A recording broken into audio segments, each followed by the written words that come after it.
ദൈവ തിരുനാമത്തിന് മഹത്വമുണ്ടാകട്ടെ. ഇന്ന് 207 ദിനം.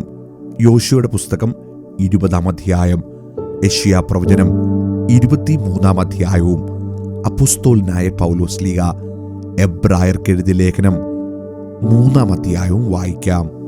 യോശുവ 20 അധ്യായം. പിന്നെ യഹോവ യോശുവയോട് അരുളി ചെയ്തത്, നീ ഇസ്രായേൽ മക്കളോട് പറയേണ്ടത് എന്തെന്നാൽ, അറിയാതെ അബദ്ധവശാൽ ഒരാളെ കൊന്നുപോയാൽ ഓടിപ്പോയി ഇരിക്കേണ്ടതിന് ഞാൻ മോശെ മുഖാന്തരം നിങ്ങളോട് കൽപ്പിച്ച സങ്കേത നഗരങ്ങൾ നിശ്ചയിപ്പീൻ. രക്തപ്രതികാരകൻ കൊല്ലാതിരിപ്പാൻ അവ നിങ്ങൾക്ക് സങ്കേതമായിരിക്കണം.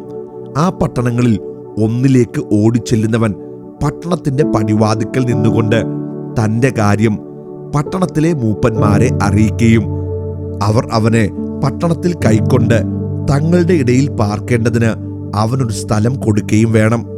രക്തപ്രതികാരൻ അവനെ പിന്തുടർന്നു ചെന്നാൽ കൊല ചെയ്തവൻ മനസ്സറിയാതെയും പൂർവദേശം കൂടാതെയും തന്റെ കൂട്ടുകാരനെ കൊന്നുപോയതാകയാൽ അവർ അവനെ അവന്റെ കയ്യിൽ ഏൽപ്പിക്കരുത്. അവൻ സഭയുടെ മുമ്പാകെ വിസ്താരത്തിന് നിൽക്കും വരെയോ അന്നുള്ള പുരോഹിതന്റെ മരണം വരെയോ ആ പട്ടണത്തിൽ പാർക്കണം. അതിന്റെ ശേഷം കൊല ചെയ്തവന് താൻ വിട്ടോടിപ്പോന്ന സ്വന്തം പട്ടണത്തിലേക്കും തന്റെ വീട്ടിലേക്കും മടങ്ങിച്ചെല്ലാം.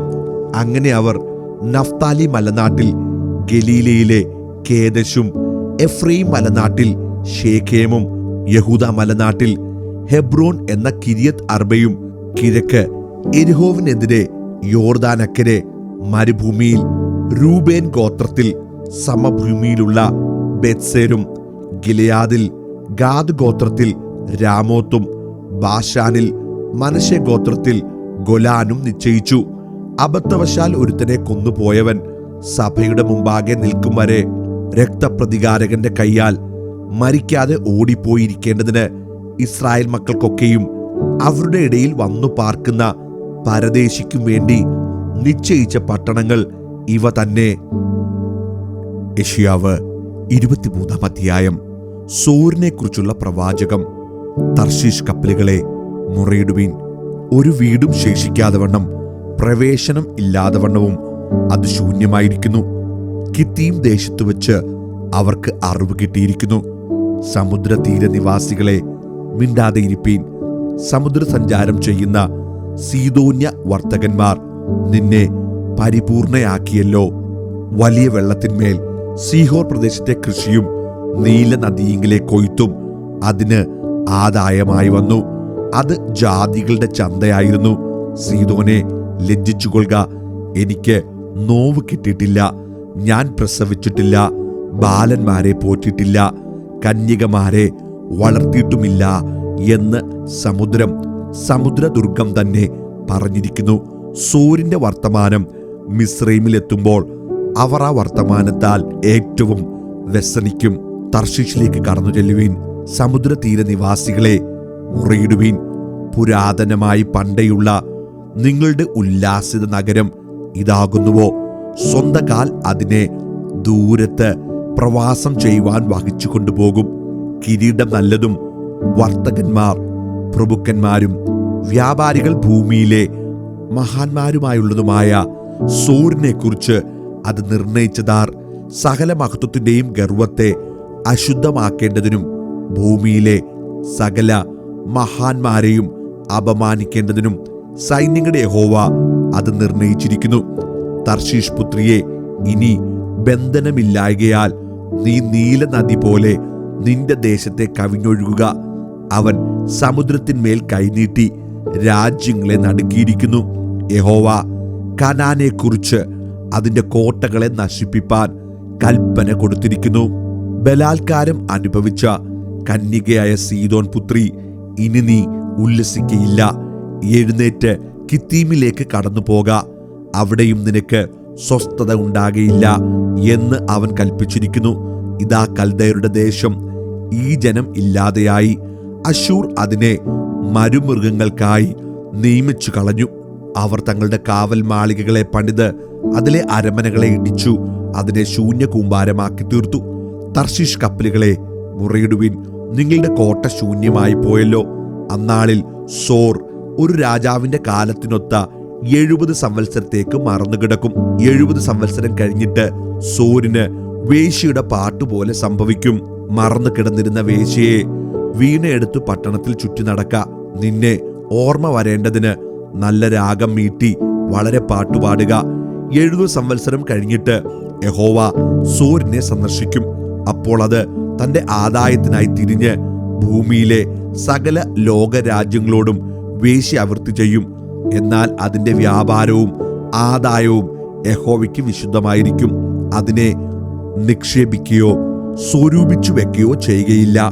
അതിന്റെ വ്യാപാരം യഹോവയുടെ സന്നിധിയിൽ വസിക്കുന്നവർക്ക് മതിയായ ഭക്ഷണത്തിനും മോടിയുള്ള ഉടുപ്പിനുമായി ഉതകും. എബ്രായർ 3-ാം അധ്യായം.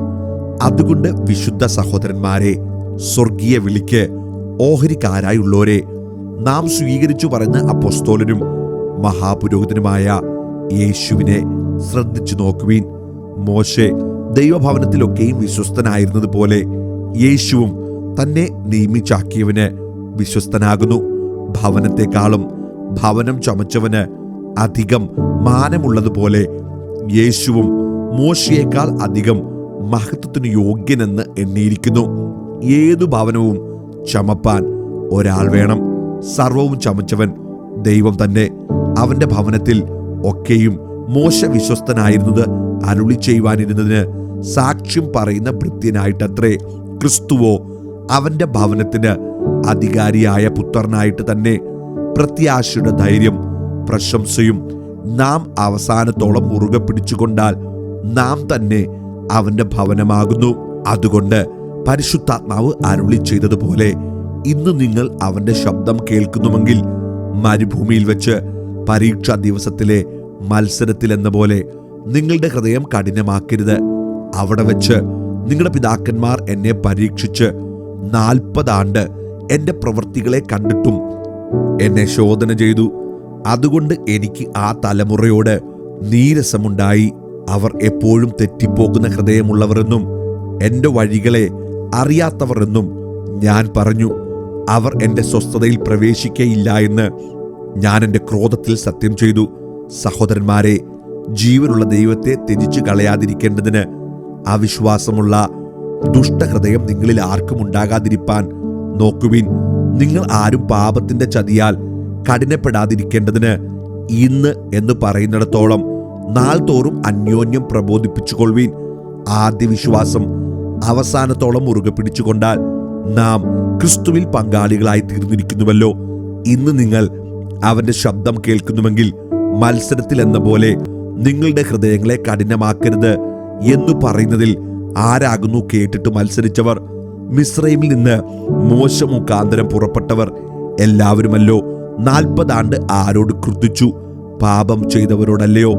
അവരുടെ ശവങ്ങൾ മരുഭൂമിയിൽ വീണുപോയി. എന്റെ സ്വസ്ഥതയിൽ പ്രവേശിക്കയില്ല എന്ന് ആണയിട്ടത് അനുസരണം കെട്ടവരോടല്ലാതെ പിന്നെ ആരോടാകുന്നു? ഇങ്ങനെ അവിശ്വാസം നിമിത്തം അവർക്ക് പ്രവേശിപ്പാൻ കഴിഞ്ഞില്ല എന്ന് നാം കാണുന്നു.